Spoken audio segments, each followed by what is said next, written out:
오늘 우리는 한 남자의 이야기를 따라가려 합니다. 남아프리카의 평범한 소년에서 세계 혁신을 주도하는 CEO가 된 이야기. 그의 이름은 일론 머스크. 그리고 그의 도전은 아직 끝나지 않았습니다. 세계에서 가장 부유한 사람 중 한 명이면서도 여전히 매일 16시간씩 일하며 인류의 미래를 고민하는 남자. 화성 이주를 꿈꾸고 전기차로 세상을 바꾸고 우주여행을 현실로 만든 혁신가. 하지만 그의 인생이 항상 순탄했던 것은 아닙니다. 이 영상에서 우리는 그의 삶, 실패, 성공, 그리고 영감을 준 책까지 함께 살펴보겠습니다. 때로는 절망적이고 때로는 경이로운 그의 여정을 통해 우리는 진정한 도전 정신이 무엇인지 배울 수 있을 것입니다. 1971년 6월 28일 남아프리카 공화국 프리토리아에서 한 소년이 태어났습니다. 일론 리브 머스크.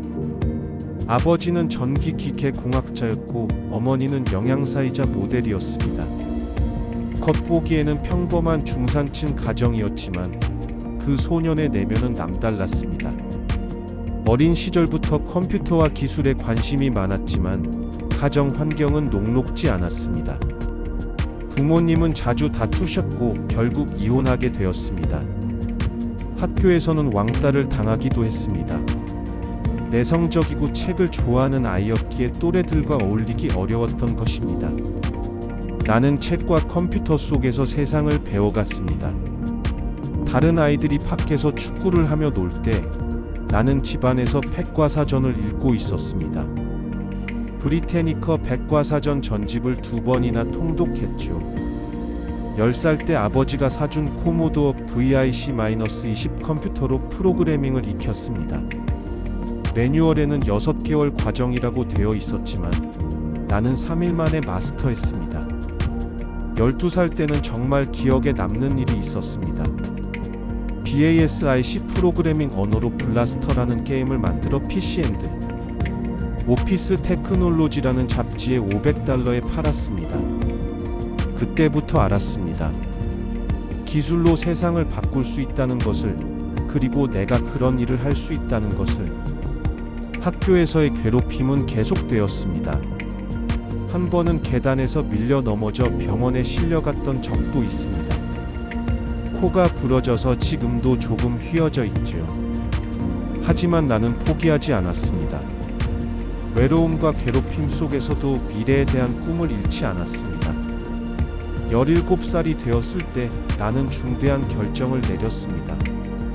남아프리카를 떠나 캐나다로 가기로 한 것입니다. 당시 남아공은 아파르트헤이트 시대였고 군복무도 의무였습니다. 하지만 나는 그런 체제에서 살고 싶지 않았습니다. 1989년 18살의 나는 홀로 캐나다행 비행기에 몸을 맡겼습니다. 몬트리올에 도착했을 때 가진 돈은 고작 $2,000 뿐이었습니다. 처음 몇 개월은 정말 힘들었습니다. 농장에서 일하기도 하고 제재소에서 통나무를 자르기도 했습니다. 하루에 $18를 받고 위험한 보일러 청소 일도 했습니다. 퀸스 대학교에 입학한 후 펜실베이니아 대학교로 편입했습니다. 경제학과 물리학을 복수 전공했습니다. 경제학으로는 비즈니스를 이해하고 물리학으로는 기술의 원리를 파악하고 싶었습니다. 대학 시절 가장 큰 깨달음은 인터넷이 세상을 바꿀 거라는 확신이었습니다. 1995년 스탠포드 대학교 박사과정에 입학했지만 이틀 만에 그만뒀습니다. 인터넷 붐이 시작되고 있었고 나는 그 기회를 놓치고 싶지 않았습니다. 동생 킴벌과 함께 첫 회사 지비를 창업했습니다. 지비는 온라인 전화번호부와 지도 서비스였습니다. 초기 자본도 부족했고 투자자들을 설득하는 것도 쉽지 않았습니다. 사무실 대신 팔로알토의 작은 임대 사무실에서 시작했습니다. 돈을 아끼기 위해 그곳에서 잠을 자기도 했습니다. 샤워는 YMCA에 가서 했고 매일 라면과 핫도그로 끼니를 때웠습니다. 사람들은 인터넷 비즈니스가 성공할 리 없다고 했습니다. 하지만 나는 확신했습니다. 디지털 혁명이 곧 온다는 것을. 3년간의 고군분투 끝에 기적이 일어났습니다. 1999년 지비를 컴팩에 3억 7천만 달러에 매각했습니다. 내 몫은 2,200만 달러였습니다. 지비 매각 후 나는 곧바로 다음 도전을 시작했습니다. 1999년 3월 캄이라는 온라인 금융 서비스 회사를 설립했습니다. 목표는 간단했습니다. 사람들이 이메일만으로 돈을 주고받을 수 있게 만드는 것이었죠. 당시 온라인 결제는 매우 복잡하고 불편했습니다. 나는 이메일 주소만으로 간편하게 송금할 수 있는 시스템을 만들고 싶었습니다. 캄을 시작하면서 지비에서 받은 돈을 거의 다 투자했습니다. 1,200만 달러를 쏟아부었죠. 2000년 캄은 피터 틸이 창업한 CONFINITY와 합병했습니다. 합병 후 회사 이름을 페이펄로 바꿨습니다. 합병 과정에서 경영진들 사이에 의견 충돌이 많았고 나는 결국 CEO 자리에서 물러나야 했습니다. 상처받았지만 페이펄의 성공을 위해서라면 기꺼이 뒤로 물러설 수 있었습니다. 나는 매일 수백 통의 이메일을 확인하며 고객들의 불만을 해결했습니다. 사용자들의 피드백을 받아가며 시스템을 개선해 나갔습니다. 이 시기에 월터 아이작슨이 쓴 벤자민 프랭클린 아메리카의 삶이라는 책에서 큰 영감을 받았습니다. 프랭클린처럼 나도 인류에게 도움이 되는 혁신을 만들고 싶었습니다. 2002년 페이펄을 이베이에 15억 달러에 매각했습니다. 내 몫은 1억 8천만 달러였습니다. 31살에 나는 억만장자가 되었습니다. 하지만 이것은 진짜 꿈을 이루기 위한 발판에 불과했습니다. 페이펄 매각 후 나는 오랫동안 품어왔던 꿈을 실현하기로 했습니다. 바로 우주여행과 화성 이주 계획이었습니다. 하지만 나의 목표는 단순히 부자가 되는 것이 아니었습니다. 인류의 미래를 바꾸는 혁신을 꿈꾸었습니다. 2002년 스페이스X를 설립했습니다. 당시 우주 발사 비용은 너무 비쌌습니다. 나는 로켓을 재사용할 수 있다면 비용을 10분의 1로 줄일 수 있다고 생각했습니다. 항공우주 전문가들은 내 아이디어를 비웃었습니다. 로켓은 재사용할 수 없다고 했죠. 페이펄에서 받은 돈 중 1억 달러를 스페이스X에 투자했습니다. 펠컨 1 로켓 개발에 착수했죠. 하지만 첫 번째 발사는 실패했습니다. 두 번째, 세 번째도 마찬가지였습니다. 3번 연속 실패하면서 회사는 파산 직전까지 몰렸습니다. 마지막 남은 돈으로 네 번째 발사를 준비했습니다. 2008년 9월 28일 펠컨 1이 마침내 궤도에 도달했습니다. 민간 기업이 개발한 로켓으로는 최초였습니다. 그 순간의 감동을 평생 잊을 수 없습니다. 같은 시기에 테슬라에도 투자하기 시작했습니다. 2004년 테슬라 모터스에 630만 달러를 투자하며 이사회 의장이 되었습니다. 전기차가 미래라고 확신했습니다. 화석 연료로 인한 환경 오염과 기후 변화를 막으려면 지속 가능한 에너지로 전환해야 했습니다. 첫 번째 전기차 로드스터 개발은 예상보다 훨씬 어려웠습니다. 2008년은 정말 힘든 해였습니다. 글로벌 금융위기가 터지면서 투자자들이 발을 빼기 시작했습니다. 스페이스X와 테슬라 모두 자금난에 허덕였습니다. 개인 재산을 모두 털어서 회사들을 살려야 했습니다. 그해 크리스마스 이브 나는 파산 직전이었습니다. 하지만 기적이 일어났습니다. NASA에서 스페이스X와 16억 달러 계약을 체결했습니다. 테슬라도 다임러와 도요타로부터 투자를 받았습니다. 위기를 넘긴 후 본격적인 성장이 시작되었습니다. 2012년 스페이스X의 드래곤 캡슐이 국제우주정거장에 성공적으로 도킹했습니다. 테슬라도 모델 S를 출시하며 전기차 시장의 판도를 바꿨습니다. 이 시기에 리 고든의 구조의 사물은 무너지지 않는가라는 책을 읽으며 공학의 원리를 더 깊이 이해하게 되었습니다. 기초가 탄탄해야 혁신도 가능하다는 것을 깨달았죠. 성공의 길은 결코 순탄하지 않았습니다. 수많은 실패와 위기가 끊임없이 찾아왔습니다. 2015년 스페이스X의 팰컨 9 로켓이 발사 2분 만에 폭발하는 사고가 일어났습니다. 언론들은 머스크의 우주 사업은 끝났다고 보도했습니다. 나는 절망적이었습니다. 몇 달간 잠을 제대로 이루지 못했습니다. 하지만 팀과 함께 사고 원인을 철저히 분석했습니다.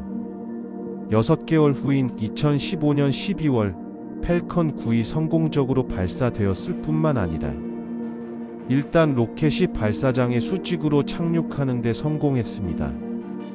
로켓 재사용의 꿈이 현실이 된 순간이었습니다. 테슬라에서도 위기는 계속되었습니다. 2018년에는 모델 3 생산에 문제가 생겨 생산 지옥이라고 불릴 정도였습니다. 나는 공장에서 먹고 자며 문제를 해결하려 했습니다. 생산 라인의 모든 공정을 직접 점검하고 직원들과 함께 밤낮 없이 일했습니다. 2018년 6월 마침내 주당 5,000대 생산 목표를 달성했습니다. 이런 위기들을 겪으며 나는 리더십에 대해 많은 것을 배웠습니다. 실패는 단지 개선의 기회일 뿐이라는 신념을 갖게 되었습니다.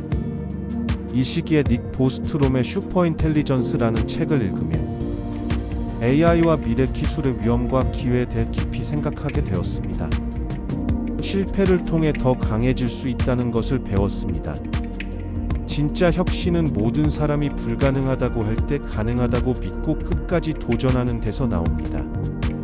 오늘날 나는 세계에서 가장 부유한 사람 중 한 명이 되었습니다. 테슬라는 세계 최대 전기차 회사가 되었고 스페이스X는 NASA의 주요 파트너가 되었습니다. 하지만 이것은 끝이 아니라 새로운 시작입니다. 현재 스페이스X는 스타쉽이라는 거대한 로켓을 개발하고 있습니다. 높이 50m, 직경 9m의 이 로켓으로 화성에 100만 명을 보내는 것이 목표입니다. 지구가 소행성 충돌이나 핵전쟁 등으로 멸망하더라도 인류가 살아남을 수 있도록 말이죠. 테슬라는 단순한 자동차 회사가 아닙니다. 지속 가능한 에너지 생태계를 구축하는 회사입니다. 전기차뿐만 아니라 가정용 배터리 파워월, 대용량 에너지 저장 시설, 메가팩 태양광 패널까지 모든 것을 아우릅니다. 2016년에는 뉴럴링크를 설립했습니다. 뇌- 컴퓨터 인터페이스 기술을 개발하는 회사입니다. 같은 에보링 컴퍼니도 설립했습니다. 지하 터널을 뚫어서 교통 체증을 해결하는 회사입니다. 최근에는 맥스 태그마크의 라이프 3.0을 읽으며 인간과 AI의 미래에 대해 더 깊이 탐구하고 있습니다.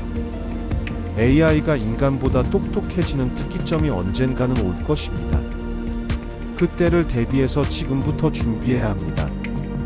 나는 모든 사람들에게 말하고 싶습니다.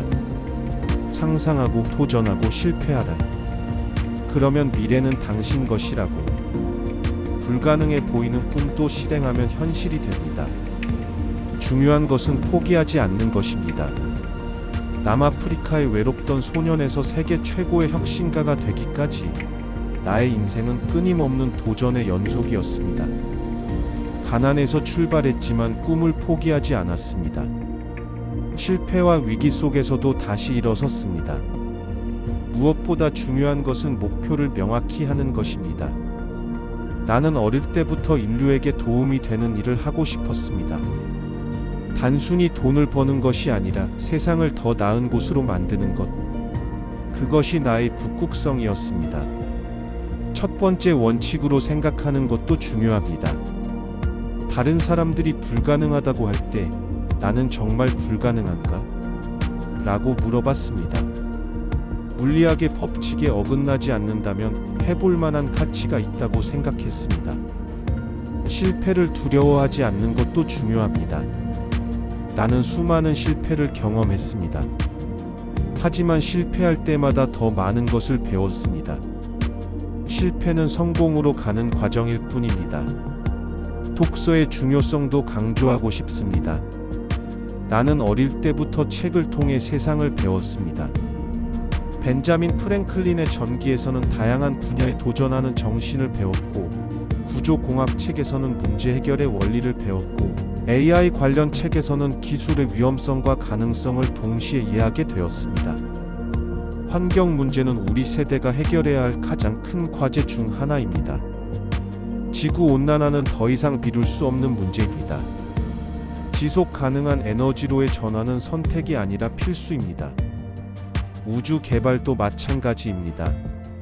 지구는 우리가 알고 있는 유일한 생명체 서식지입니다. 하지만 소행성 충돌, 초화산 폭발, 핵전쟁 등 언제든 문명을 멸망시킬 수 있는 위험들이 존재합니다. 인류가 다른 행성에도 거주할 수 있다면 생존 확률이 높아집니다.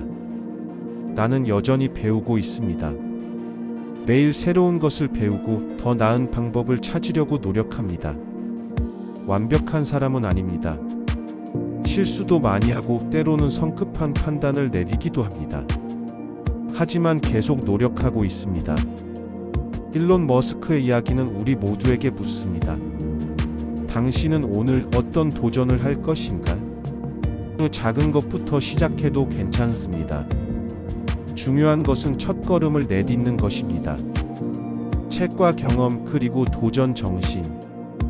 이 세 가지가 바로 내가 여러분에게 남기고 싶은 가장 큰 교훈입니다. 여러분도 각자의 방식으로 세상을 바꿀 수 있습니다. 나는 그것을 확신합니다. 미래는 우리가 만드는 것입니다. 더 나은 미래를 위해 함께 노력합시다. 화성에서 만날 수 있기를 기대합니다. 여기까지 일론 머스크의 파란만장한 인생 이야기를 함께 살펴보았습니다.